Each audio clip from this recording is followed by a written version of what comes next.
Welcome to the Inspiration Contagion podcast, where we spread inspiration one story at a time.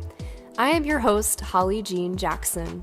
Each episode spotlights and interviews one transformational leader, their stories, and their advice for how you too can lead yourself and others through inspiration. If you are a visionary seeking to uplevel your leadership skills, then this is the podcast for you. I invite you today to spread inspiration like a contagion. Welcome to the Inspiration Contagion movement. Welcome to episode 48 of the Inspiration Contagion podcast.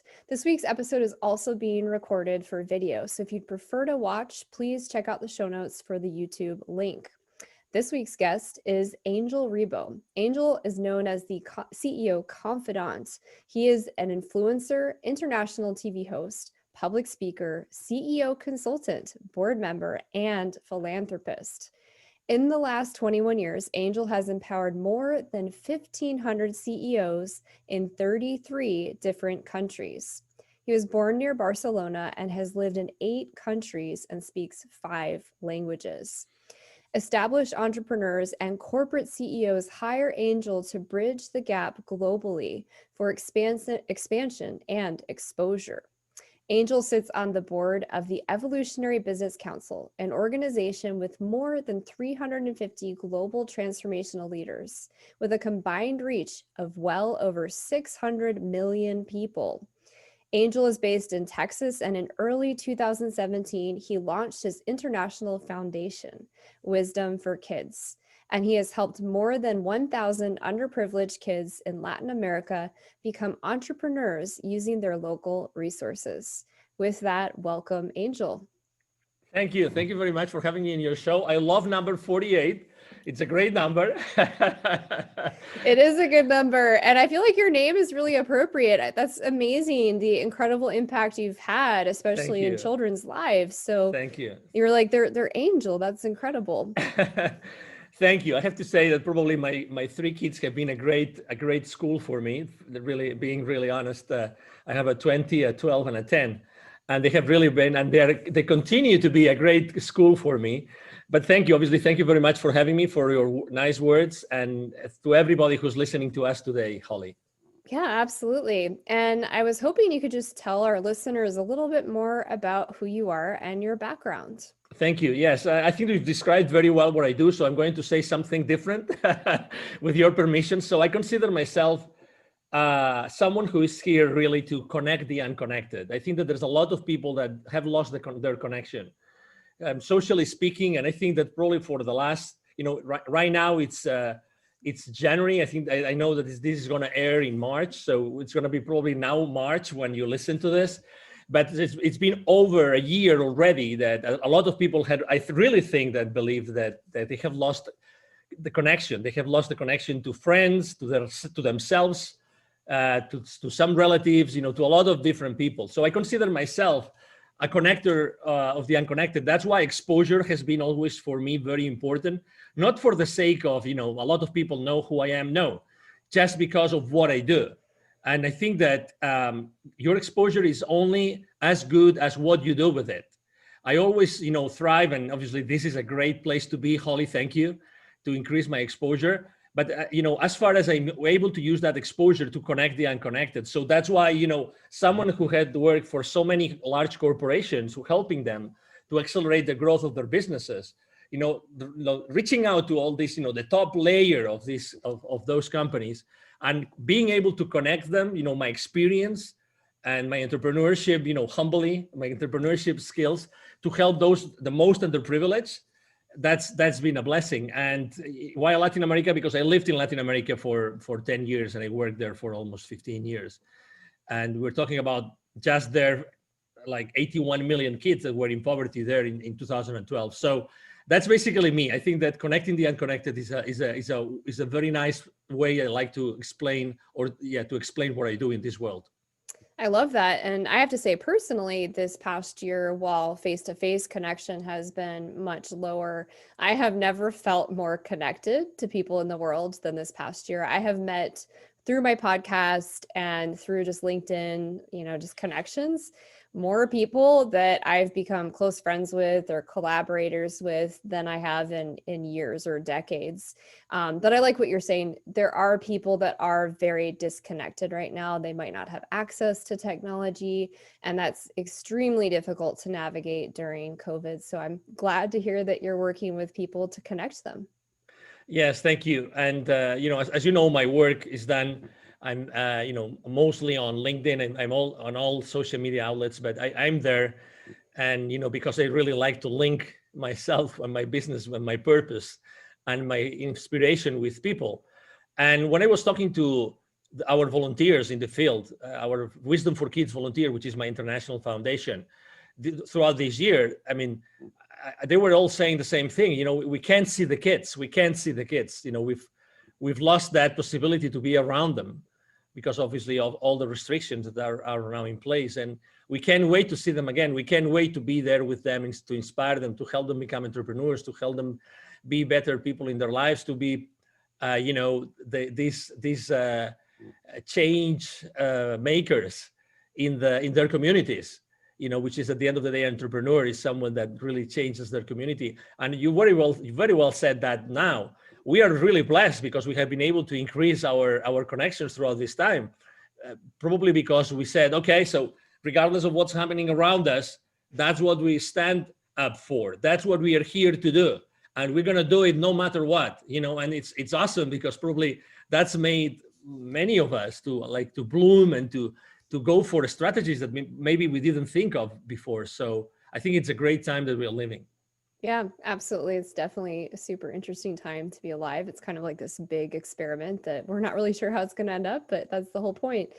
So, Angel, I always like to ask everyone who comes on the show, what makes you such an inspirational leader? Or in other words, what's your secret sauce? Well, thank you. Thank you for saying that.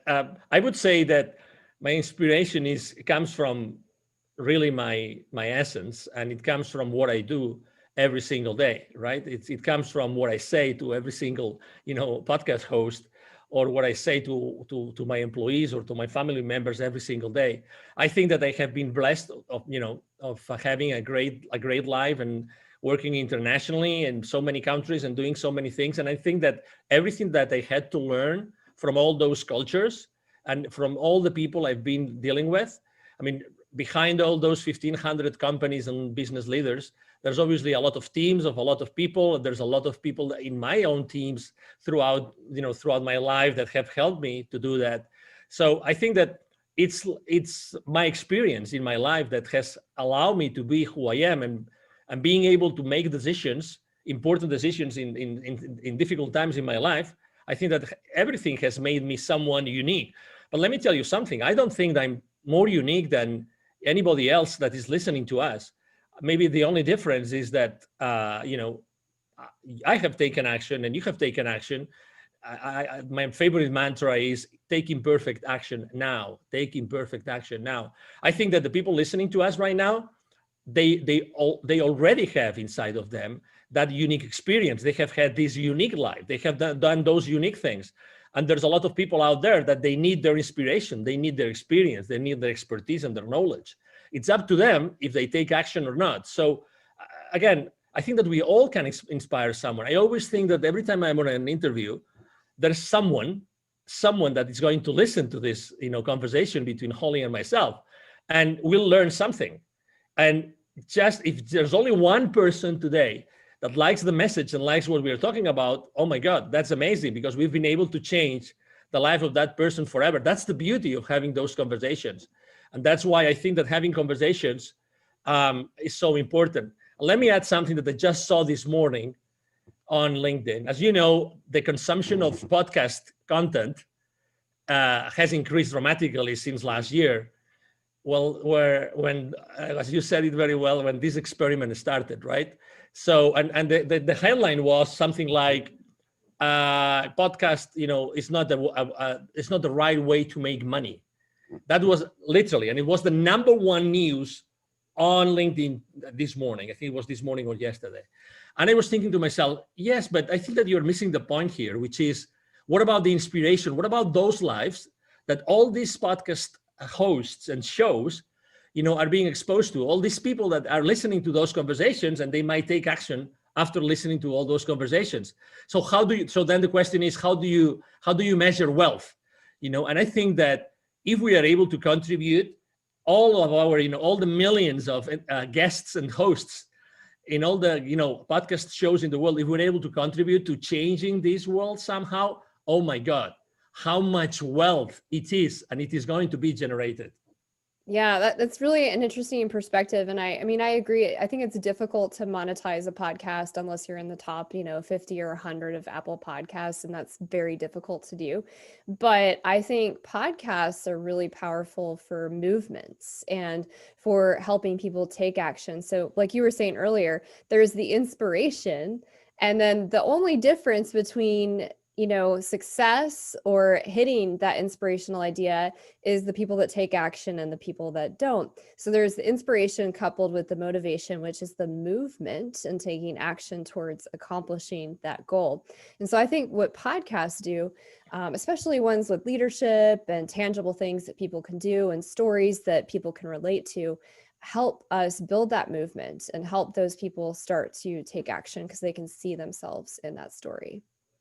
Exactly, and you don't know where that action is gonna go. I mean, again, if I had to count all the lives of people that both with my business and with my nonprofit we have touched, what are going to be the consequences? What is going to be the ripple effect, right? So I think that again, we are a very materialistic society, and it's good. I mean, obviously there are millions of people that rely on we buying their products, and I understand it, and it's good. But at the same time, I think, how much is happiness worth? How much is inspiration worth?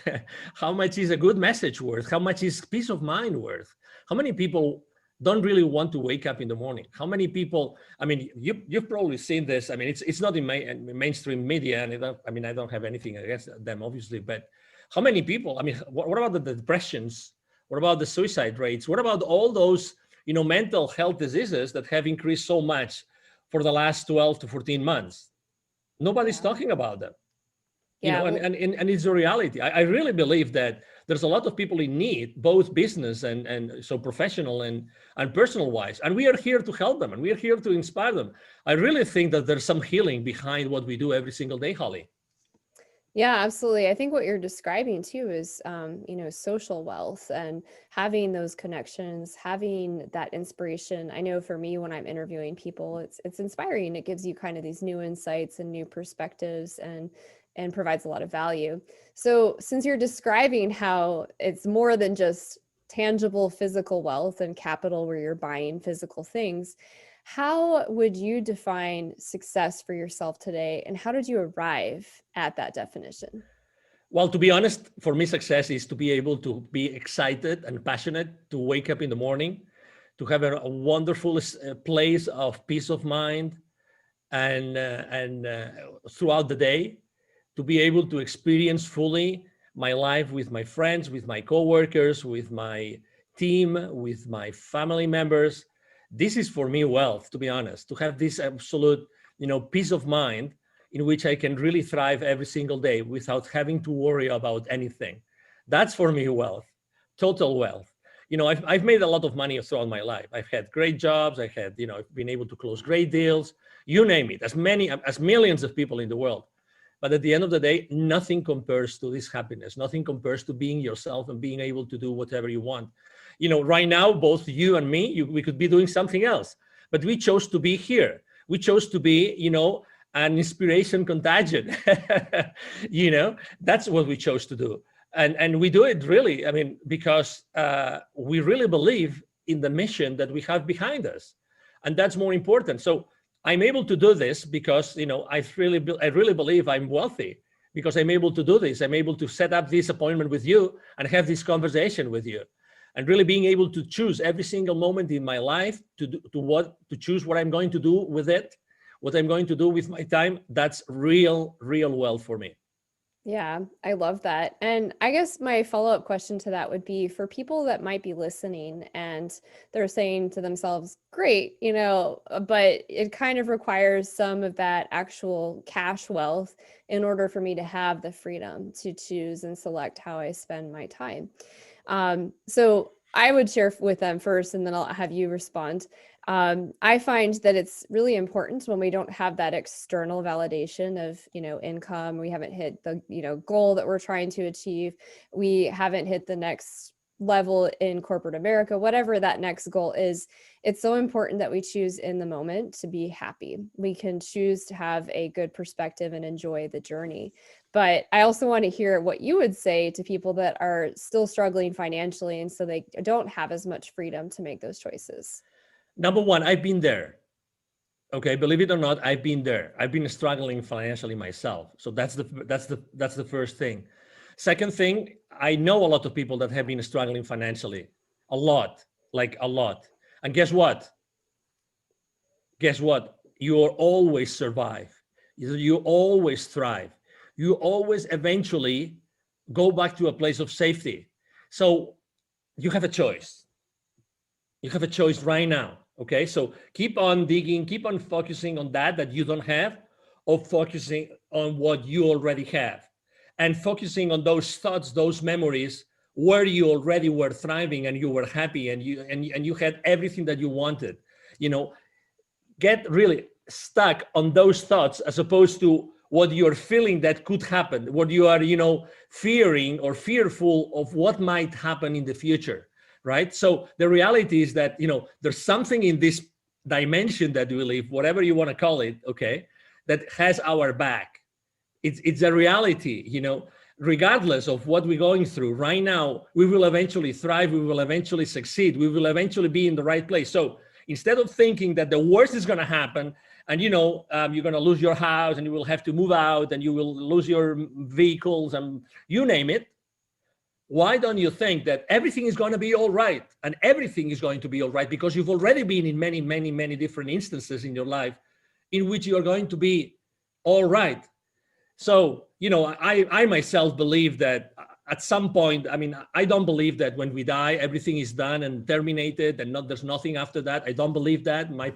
I personally think that, we decided at some point of our existence to come back here. It was our choice. It was my choice to decide to come here. And you know what? I chose to come because there was something that I was going to leave, that it was going to be maybe not something that I really liked, but I was going to be able to thrive and to go through it. It doesn't matter. So I heard someone said one time, that you are only the things that are thrown at you are only thrown at you because you are able to cope with them. Because you are able to cope with them. Obviously, we always have free will to accept them or not, right? But we always can cope with them. So it's just, it's just an exercise. It's just an experiment how we deal with them.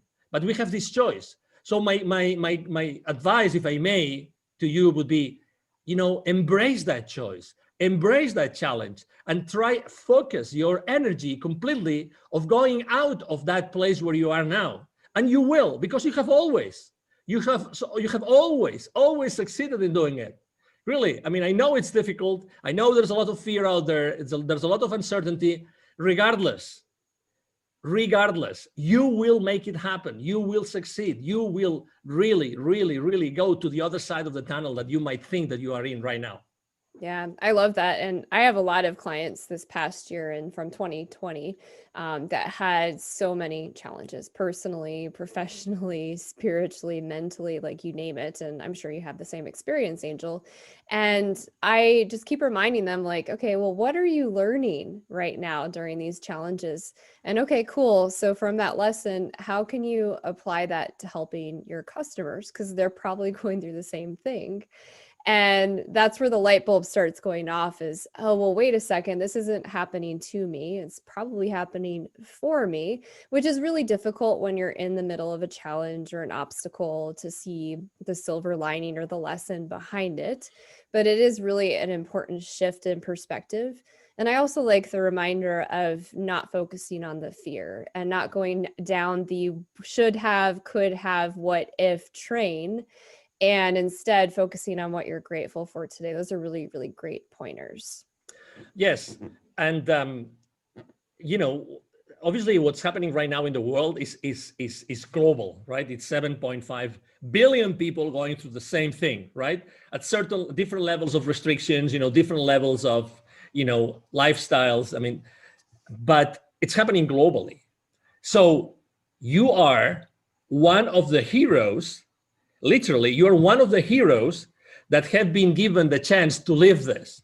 And some people might say right now, oh my God, Angel is crazy. It's crazy. We are heroes and we're living this, and this virus and these vaccines and these restrictions and so many business owners shutting down their businesses and everything. Well, believe it or not, we are being given this. What do we do? You said it very well. It's happening for us.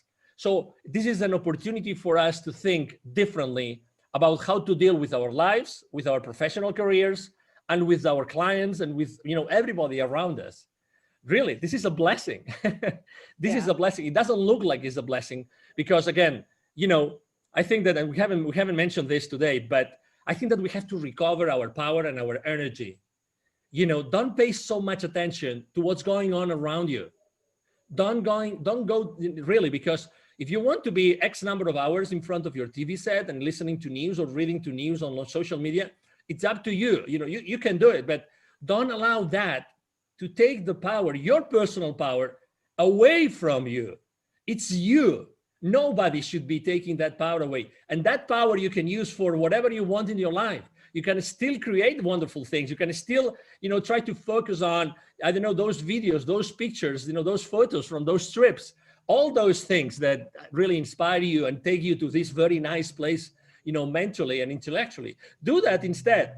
But again, recover your own power. Recover your own power. Don't allow anybody, nor any institution, nobody, to take that power away from you. It's extremely important. And it's still, of course, and that's one of the mistakes I made when I started my entrepreneurial career, is ask for help. Ask for help. If you think that someone can help you because you are struggling, hey, there's nothing that's going to recover. It's going to give you back your time, the time lost. Have someone help you. Have someone help you in that journey. Someone from the outside that might be able to help you, to give you some clues, so you go back to a place where you feel much comfortable and you feel that you are thriving back again. Ask for help. We all have money. We are fearful of losing all of our money. Of course, we've been for years saving it. I'm there with you, but still, time doesn't come back. So use your time wisely and use your resources wisely to go back on track, and use your time, wisely. Yeah, that's a good point. And I think a lot of people think that they're failures when they ask for support or they ask for help. And I know even a lot of business owners that have struggled from this past year, from the pandemic and from all of the shutdowns and the economic impacts. And there's so much shame when they come to you to ask for help. And so I also just want to remind people, if you're listening and you are in need of support or help, there is no shame in that. I mean, obviously you want to ask the right people. You want to find somebody you trust, somebody who is doing well in the area that you need help in, whether that's a mentor, a coach, a class, whatever that is. But be careful who you ask for help from, especially if you're feeling really shameful around doing that. Yeah. I agree. And again, don't be so hard on yourself. I mean, you are so right on the shame thing. So right. But guess what? I think that since the very beginning, in when we are kids, I think that guilt plays a key role. And, we're always told, don't do this, don't do that, don't do this, don't do that. So we are more like guilty for things than being praised for things that we do right. Unfortunately, it is what it is, just because our parents, just to say something, obviously I love to death my parents, but they want you to survive, right? They want you to be a kid that's going to make it to youth and to adulthood. I mean, I understand that, but in order to protect us, very often we are, negatively influenced, and for the good, for the good of us. But the point I'm trying to make is, the other day there was someone that was analyzing manipulation in advertising and media. And he ran a survey, and when he got basically the results of the survey, guilt was the number one instrument being used by advertisers and media to get their messages across. Again, I'm not judging anybody. I'm just saying what the people that reacted to that survey showed in the results of the survey. So it works. It works. So it works that, we fully understand that you might feel like this asking for help. But again, think about your life in terms of time, and time is the most valuable and precious resource that you have and you will always have. Yeah.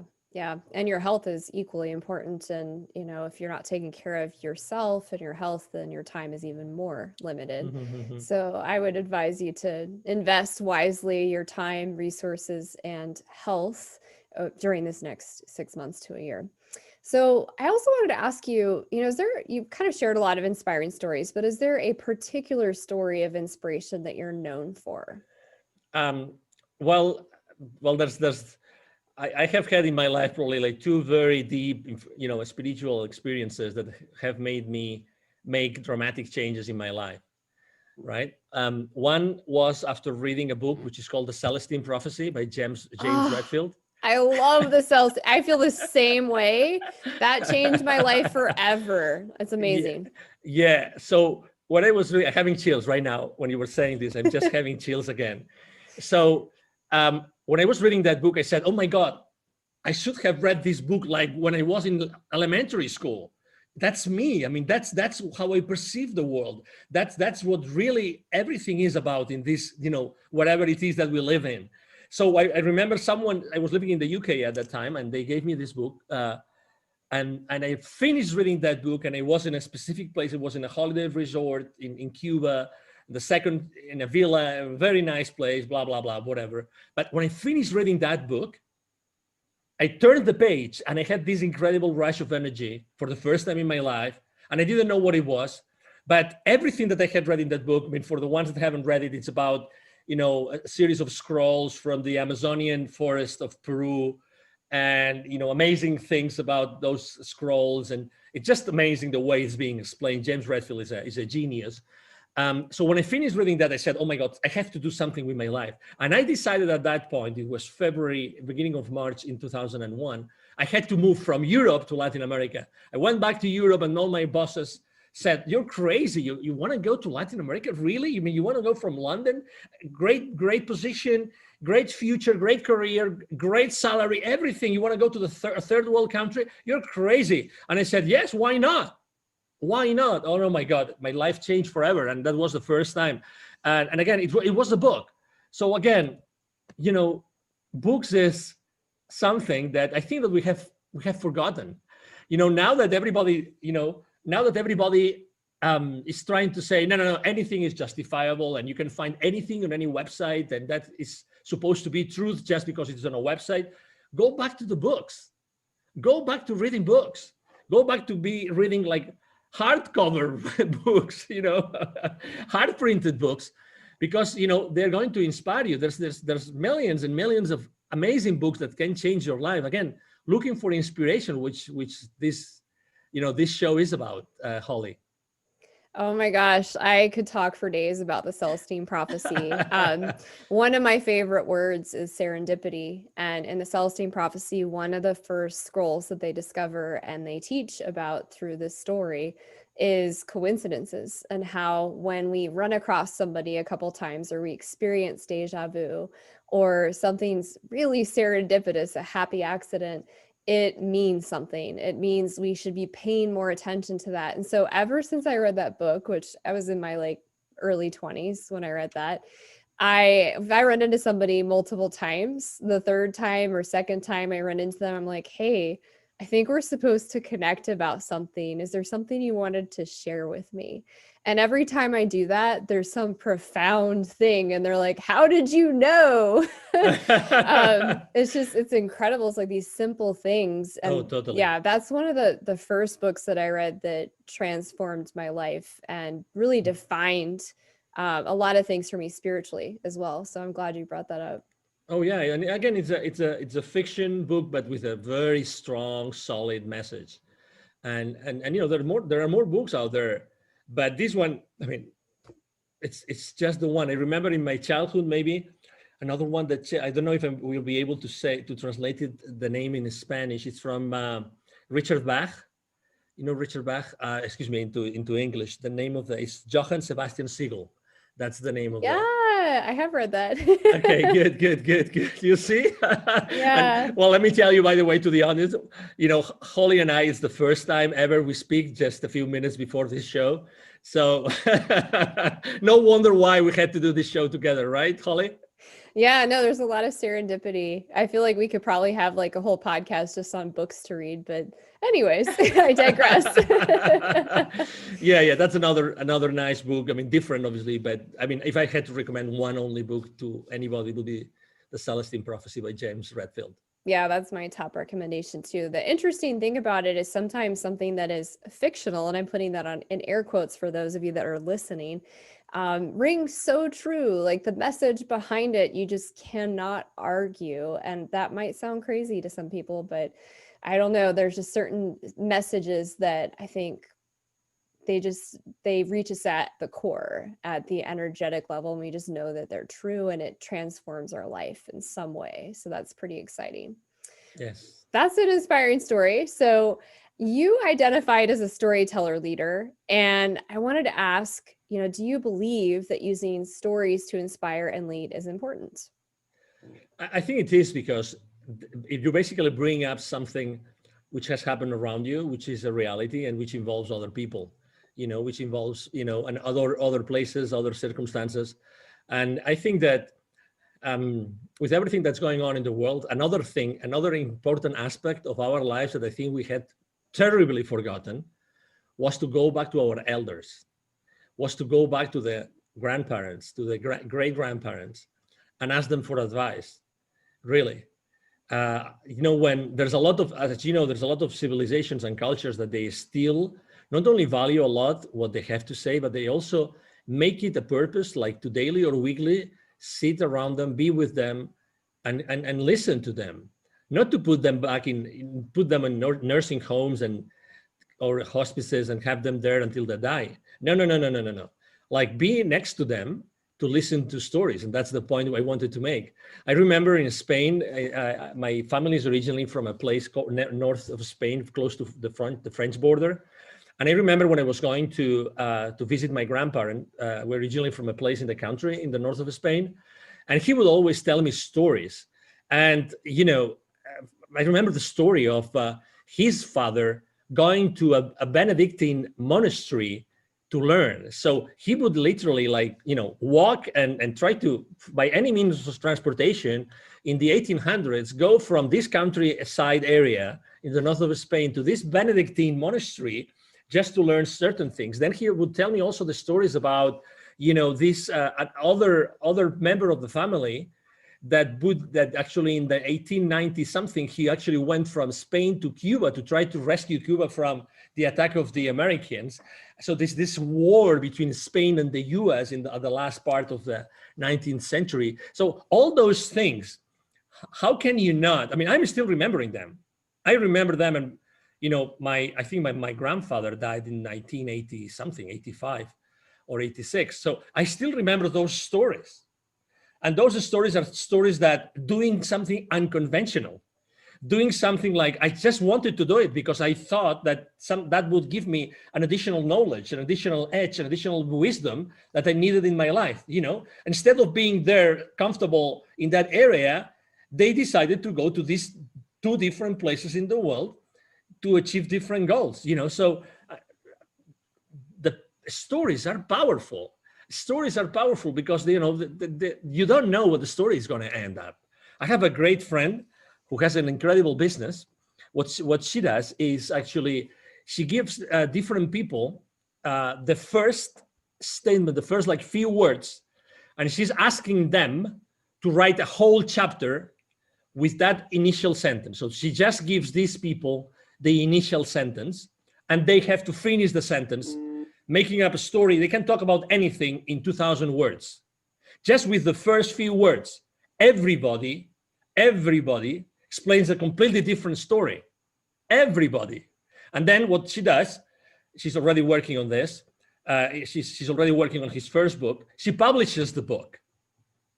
So that's the power of 20 plus people that from the very first idea they got inspired to come up with an incredible story, fictitious or reality, that it's going to inspire their readers. And again, we have to go back to stories. Yeah. It's something that we are so much missing. Well, and I think that's why podcasting has become so popular, is because if you go back to caveman times, we had more long form dialogue. And because we're so disconnected from this experience of the pandemic, people are being drawn to the long form discussions, which is what podcasting is really about. And like you just mentioned too, books are just always inspiring. There's so much wisdom. I'm actually reading like 8 books right now because Cool. like they're kind of slow reads and they're in different aspects of my life. And so I'll like absorb one chapter in one area. And then the next time, like, oh, I need to read on this. But books are so powerful, and they're powerful because they have stories and they teach us wisdom and they help us continue to grow as students in life.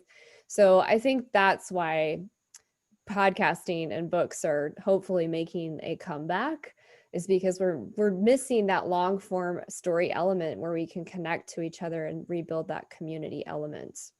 I totally agree. And I think that regardless of what our purpose in life is, or even if we don't know what our purpose in life is, I think that we play a role in the community. Even if we live in a small neighborhood and we don't have that much contact with our neighbors, we are part of the community, and we choose every day what we do as far as the community goes. It's our decision. And if you want to take action and you want to do something and you want to start an initiative, just go and do it. Don't wait for anybody to give you social approval. Just do whatever you think is right. Because again, I really believe that there's a lot of people in need right now, and many people we don't know that they are in need. There's a lot of people in need. So it's the perfect time to be contagious, not only with inspiration, but also with generosity. So just, and as you know, we have so many material things that we probably don't use, and we could give someone just to make them happy. Honestly, simple things can do so much to change our communities. And again, when I go to Latin America with my kids, I see that all the time. A simple small book of 20 pages, a tale, in English, it's just an amazing, community changer. Just because it inspires someone, because it allows them to see the English. I can learn some basic English, words and lessons and expressions, and that can help me, make me understand something that is written in another book or magazine, or I hear in the news, whatever that is. So again, there's so many things that we can do today. Yeah, there's a beautiful story about, I think it's a nonprofit. This is a book that I read a long time ago about pencils of promise. And so this young gentleman traveled the world and he started handing out pencils to people in impoverished areas. And these children were just so overcome by having a pencil, because it opened their world up, because they didn't have the ability to write anything. So simple things like that. But even further than the physical things you can give, for people that are listening and you've figured out a solution to something. So you've navigated a divorce, you've learned how to balance a budget, whatever that is, whatever your superhero power is, whatever your idea is, you not taking action on that is actually not helping probably hundreds to thousands of people around you.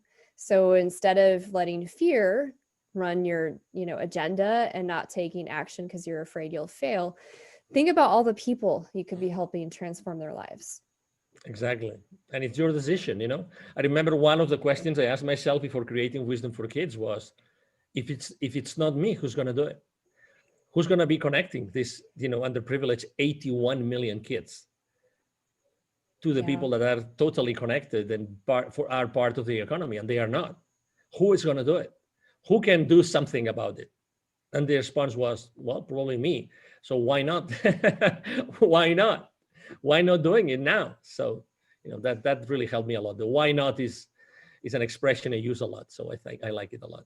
Well, and after the podcast, you'll have to remind me because I have some goals around a nonprofit for children. And I know a few other people I've interviewed on the Awesome. podcast and met that are doing different things around nonprofits for children. So I think we should probably connect on that separately. Absolutely. Another question I wanted to ask you is, how do you mentor and teach and lead through stories? Can you share a couple examples? Yes. So obviously, I like to conduct myself with the people I serve through questions. I think questions are very powerful. I think questions allow you to put yourself and to put the people around you in a different place in their mind. I think that perception is reality, regardless of my efforts to change Holly's perception about something. Your perception is your reality, and my perception is my reality. And it's the same thing with my mentees, my coachees, and the people I help with my consulting. So I like to ask questions. And I think that most of the answers are inside of them, but I ask questions. So whenever I'm asking questions, and there's something that they say or they refer to that gives me the possibility to use one of the questions, one of the stories, one of the things I've lived in my life, then I use it as a part of the reality that already existed, that was already created, that was related to what that person wants to do or wished that he or she was doing today. So I think that, thank God I've been given the possibility to be able to make those connections while I'm talking to people. It's like when we are having this conversation, there's many different styles of podcast hosts, right? You have this tremendous ability to connect a lot of many different things and to connect it with your own experience and your own practice and everything. That's something that you do wisely and fast, right? So I'm sure that you do the same thing in your practice, and that's why you have so many clients. So I think that this is an ability that not everybody has, but we have to consistently ask questions so we actually go inside that person and we really get to know that person genuinely in order to be able to help them. And it's not always, we don't always succeed. I'm sure that you have also, failures. You have failed with some clients. I have miserably failed with some clients as well. But, that was a very important learning lesson for me. And what did I do? I learned from that lesson and I made sure that wouldn't happen again, obviously. So again, I think that the best way to use the stories is to use them in the context that relate directly to those issues and to those challenges that the people you're working with are going through at that point in time. I think that's the best way, because unless you listen to them and you make what you do relatable to them, they're going to disconnect, disengage, and what is your role there? There's no point, right? Yeah, it's really important, like you were just saying, to really understand your audience, whether that's one-to-one with a coaching situation, mentor situation, even a family member, or if you're writing a blog, knowing your audience and what they're experiencing right now. For business owners that are listening today and they're trying to upscale, up-level their leadership skills in this area, listen to your clients. What is the consistent theme that you're hearing? Write a blog on that, do a video posting on that, and share a story that might help them shift their perspective. Like you said, you can't force someone to shift their perspective, but you can use stories so that they can see themselves in that story and perhaps shift their perspective to a more positive standpoint versus fear-based. Yes, and a good example is, for instance, I post on LinkedIn every single day. And you would say, well, you post on LinkedIn, maybe you post about business every single day. No way. Actually, I support every single podcast host that is, that is willing enough and good enough and generous enough with me to interview me. I also support a lot of authors with their books. I love to support them. Obviously, I support heavily my clients, but I always make this balance of business related posts with personal related posts. Because as you very well said, I have to talk to my audience and what they are going through. Probably one of the subject matters that I wrote the most last year, it wasn't about working remote. It wasn't about working from home. It was building bridges. In 2020, it was building bridges, and the second most frequent subject matter on my post was give me a break. Give me a break. Those were the two most important things. Are they related to business? Well, obviously, who didn't want a break last year? You tell me. Who didn't want a break? I think I posted in a couple of months, I posted 5 times about giving me a break from different perspectives. Who doesn't need a break? Who hasn't thought at some point, I would love to wake up in the morning tomorrow and the news are totally different. They're totally changed. Something happened in the world, in the split of a second, in the snap of a finger, something happened that, everything is going back to normal, right? So that's why I think that it's very important, to your point, to listen to your audience, to be very specific about your audience, and to talk to them consistently. Well, and I love that you're also recognizing, because you're in the business space, how important it is to talk to your audience about the personal side, because how we do one thing is how we do everything. And so business owners are people. And guess what? This past year, they had a lot of personal challenges. So I love that you were talking to them about give me a break, because yes, let's be real. I would love if anybody's listening to this that did not need a break in 2021 and 2020, please send me an email, because I'd love to hear your story, because that's just hard for me to fathom at this point. I found myself last year needing a lot of breaks, and it wasn't that I wasn't doing a lot. In fact, I felt like I was doing more to be of service to people that needed things, and they were free. And then also to pivot so much in my business because of everything that happened economically. And that's exhausting. So it's really, really important, if you're listening and you're feeling burnt out, take a break. Take an hour vacation, a 1-day vacation, a weekend where you unplug and stop obsessing about what's wrong in your business, what's not going right, and just be with your family and be grateful. I guarantee when you come back, you're going to have new ideas and probably a lot more energy to tackle the problem.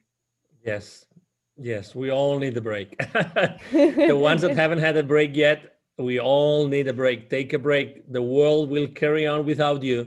So, again, don't worry about the future and again, going back to the beginning of the conversation, right?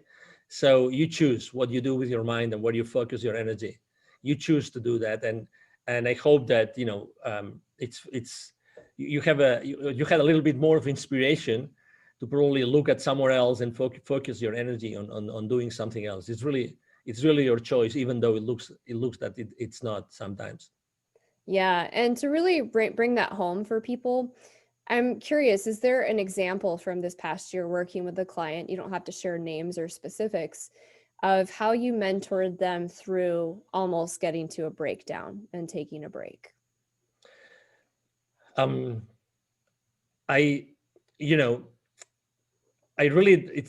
It's difficult to allow someone to get to that place where, they were close to a breakdown, so I knew that things were going to happen. The most traumatic moment in my life was probably my first divorce. So I could teach probably someone how to go over a divorce from a male's perspective. Okay. Because again, everybody has their own story, but this is important for me, because I think that when there is a loss of any kind, and last year I think that loss is a good example. Loss of all your habits, loss of all the things you used to do, the places you used to visit, the people you used to visit, everything. I think that knowing about the different stages that you go through to get acquainted with a loss, actually, I think that helped me a lot. So that's why when I saw this happening, and it's not the first economic crisis that I was going through. I lived very intensely 2001 and 2008, 2009, very intensely. So from a business perspective, I was already doing things that I knew that I had to do in order to overcome this for my clients. And I think that one important thing that I rediscovered with my clients this year was to have these tough conversations. That's something that I learned from someone, which is called the secret contract. So I believe that we all have something called secret contracts. Which is that you expect from people, and you expect from everybody who is related to you at some point, you expect from them specific things. but they also expect from you specific things. And those conversations have never happened.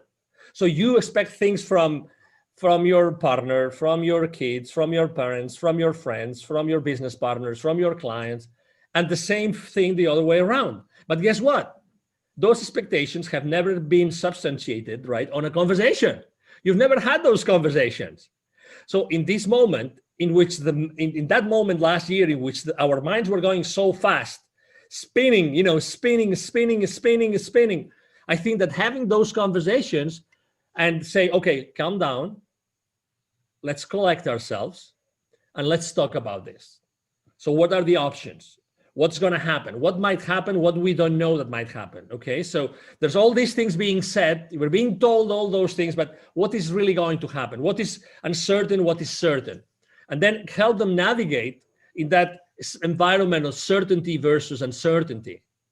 And again, okay, we're losing specific things, but it's also the time to gain other things, to bridge the gap, to do other things that probably we didn't have time to do before. Okay, so in this reset that's going on, what else can we do that we were not able to do before? So I think that, answering to your question, I was able, or I had to focus or refocus my clients' goals, objectives, minds into what was really important for them, so I could help them better see what the path, what the journey was going to be moving forward. And I think that helped me a lot. Yeah. And that's a great reminder is when we have these secret contracts and these expectations, oftentimes we are left disappointed and frustrated and in fear because that contract has been broken, and in our mind, it's this sacred contract that we've never spoken out loud. So I imagine a lot of people, especially people that are sheltering in place at home with kids, and maybe their relationship was already a little rocky.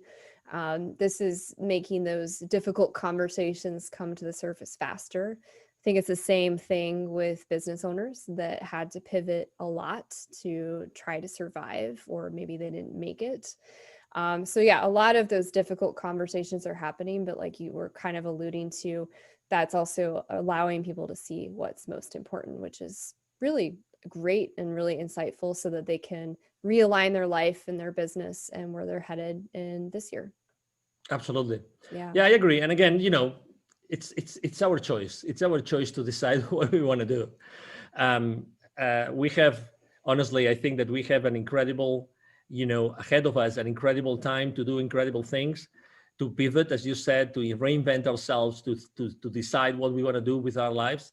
That was a good opportunity for us to decide what we wanted to do, and keep on helping, keep on doing things for the rest of the world, keep on giving back, and it's gonna come back to you. So I don't know. I mean, I like to see the life, from a positive perspective, and I think that we all have this incredible power inside of us, and we can be inspiring everybody every day. Absolutely.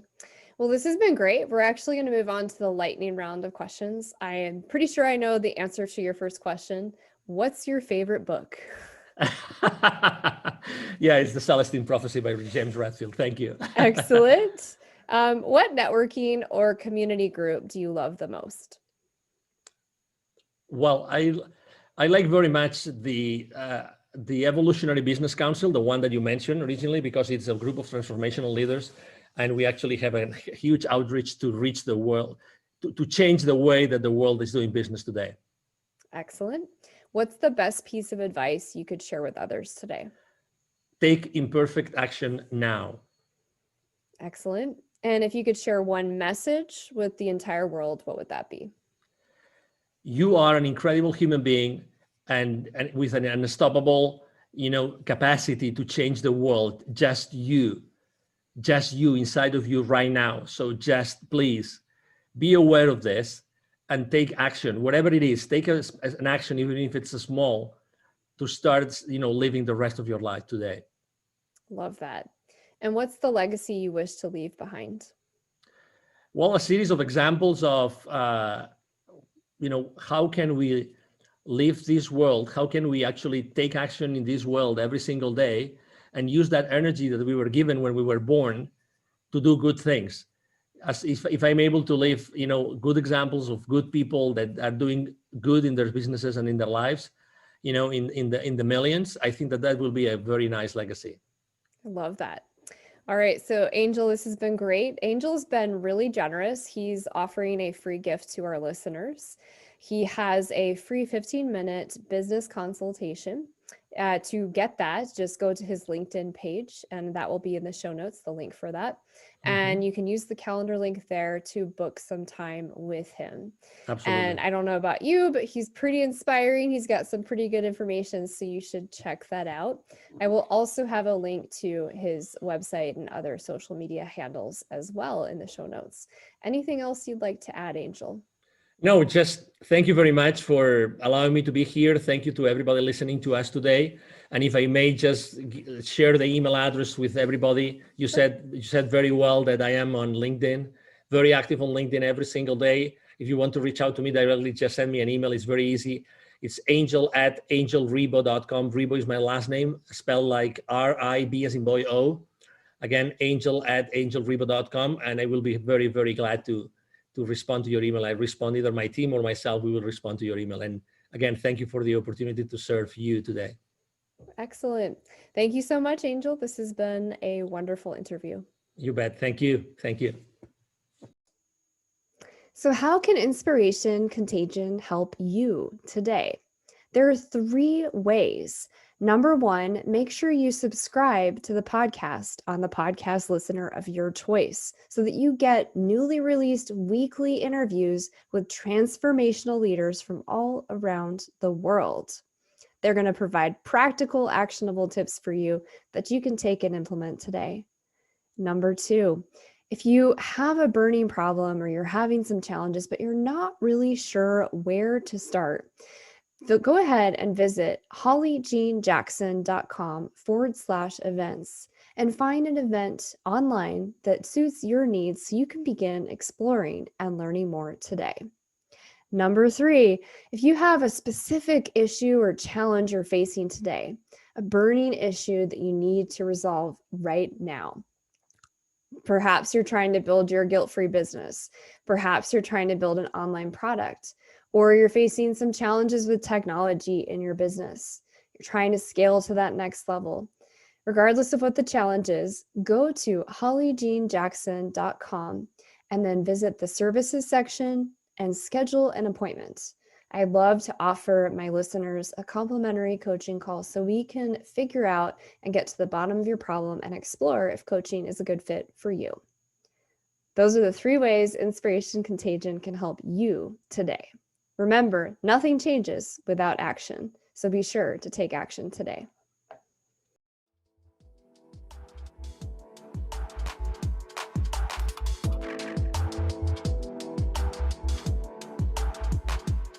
Thank you for joining the show today. I hope you were inspired. More importantly, I hope you take action. What is one thing you can do in this moment that will inspire someone? Without action, nothing changes. Be the change you wish to see in the world. If this show truly inspired you, we ask that you share it through your network. Help us spread the light and inspiration in the world. I look forward to seeing you here next week.